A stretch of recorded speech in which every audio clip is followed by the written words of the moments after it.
পক্ষ থেকে মুফতি আলী আহমেদ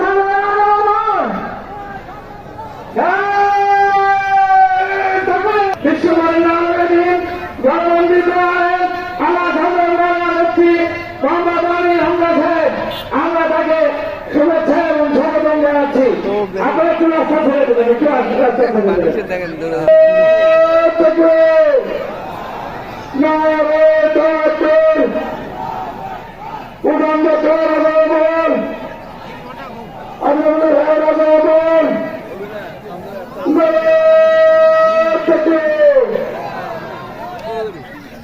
সম্মানিত উপস্থিতি, আজকে আমাদের মহাপ্রিয় ত্রিপুরার মুখ্যমন্ত্রী আন্তর্জাতিক ঘটনা সম্পন্ন মুখার্জি করেন